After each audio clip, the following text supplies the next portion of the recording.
Hello. We're back. And this is the last segment of our show. We're just being inundated with callers tonight. I don't know if we can take any more calls, but one more? Okay. So if you want to call in and be heard, please do. I mean, we're conspicuously missing Ray Mallow. I mean, Ray, the flag man, has called in at least once per time, every time we had a show. And so him not doing it, I'm starting to worry. He's okay. Someone must have called him, and believe me, we talk for over an hour every time we talk. One of the things before we get off this medical thing is I've talked to several people lately who are seeing a doctor over serious stuff, and they're getting tests and all the rest. And I encourage them to, and it's your absolute right to do this. Before you go back to have the doctor evaluate your test, get a copy of the results and look them over. They use words that are almost like a foreign language, but if you have a computer or go to the library, you look up the words. Right. And you have to take charge of your own health. Just like your finances, like everything, we've given up control of our life to these institutions. Someone that's very near and dear to me went and had some testing done, MRI and other tests, and I said, well, what were the results? And I knew what the person said, would say. She said, well, I won't know till Thursday. Right. And I said, because if you ask the person, they say they took an X-ray, and you ask the X-ray tech, well, what did it look like? You got to talk to the doctor, because they can't tell you, because that's considered to be practicing medicine. Right. But they can give you copies of this stuff, right. and it's not the doctors. This stuff belongs to you. You're the patient. You pay for it. That person is a hired person who you're hiring to do a job, and so if you hired a person to build a house for you, they don't take the house with them at the end of the day. It's your house. Same thing with the doctor. If the doctor is working on you and creating a file and a record, that record belongs to you. You're entitled to it, and if you ask for it, they can't refuse you. If they do, they're going to be up on ethics charges with the board of medical examiners or the hospital or whoever. But those are yours. Those are your materials. Take them. Insist on them. Same thing with lawyers too. A person is entitled to their file. Now that doesn't mean you get a free file. If the lawyer has a file and has to maintain it for your case, and you say, I want a copy, and he copies it for you and says, okay, that'll be $20 for the copies. What? Wrong answer. I mean, you still got to pay for it. It's only right. If you see a lawyer, you're going to pay.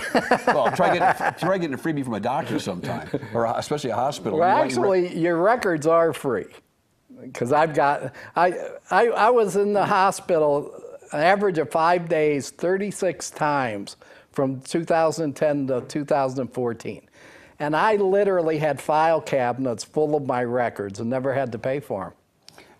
Well, I guess it depends on who you talk to, but I've seen, especially being a lawyer dealing with personal injury cases, if we want a person's medical records, sometimes they come at no cost. I mean, if the person goes down to the doctor and says, "I want my medical stuff. Would you give it to me?" They have to give it to you. Right. Sometimes they do charge though. But if the lawyer asks for it, they charge like 25 to 50 cents a page or more, and then we get this huge bill for it, and we have to pass it on to the client, which isn't right. So what I do quite often is I say, look, it only seems like, $25, $50, whatever, but if you go ask for it, you get it now, and you bring it to me, I'll copy it, and we'll both have a copy, but it won't cost a huge amount of money, because A, it's yours, you'll get it quicker, and you'll get it handed to you right there on the spot.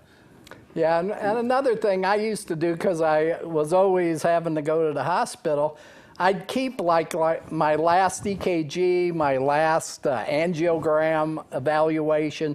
I'd keep all that in an overnight case and have it in the car, because I'd go shopping and end up in a hospital, and I wouldn't know what hospital I was going to end up in. So if I had my records with me, even though they have the computer system and all the rest, it helps the ER guys especially to take this out as you're clutching your chest or whatever and give it to them. So it really is, it behooves you to do all you can to take control of your health and documentation about your health. Sure. And the more you know about yourself, the more better, easier it is to treat.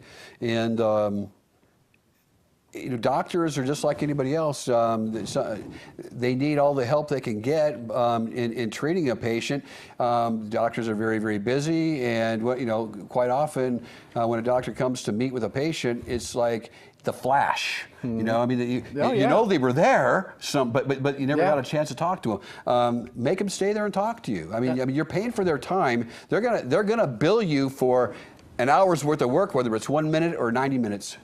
And there are lousy doctors, I'll tell you right now. I've had people I wouldn't want my dog to go to. On the other hand, Dr. Savron, the cardiologist, one of the cardiologists in town, absolutely saved my life when probably 12 other cardiologists said there's nothing they can do. So I owe my life to Dr. Savron, but I guarantee you some of the cardiologists, some of the oncologists, I'd much rather treat myself, I'll put it that way. Oh, I get it. Okay, a couple things. This is the last segment, and so far no phone calls. I know you're all trying. One of the things that shocked me, the Fed raised their interest rate a 1/4 point, which is nothing. But one of the things I read just blew me away. The average American household carries credit card debt of more than $16,000. The average American household has a $16,000 credit card balance. So naturally, they're going to take a hit. They now pay a total of $1,292 in interest per year. And with the increase in rates, it's going to go up to $1,309. But how can you get that much credit card debt? Now, I've been lucky in my life. I pay off my credit card, never paid interest. But it just blows me away, again, how people do these things. It's being undisciplined. Yeah. Yeah, it is. And that's all of a sudden the thing. they're in over their head. They don't know what to do, and that's what the creditors want. Though they love to be able to pull those strings, and even it's like your only recourse is bankruptcy, which is fine with them because as soon as you're off, and everything's paid off. Because even if you bankrupt them out, most people don't bankrupt, right. And so and they're for what they lose in you, they've already made up for over the years in ancillary costs and in fees, and so and then when a person's bankruptcy is discharged, what's the first thing they get?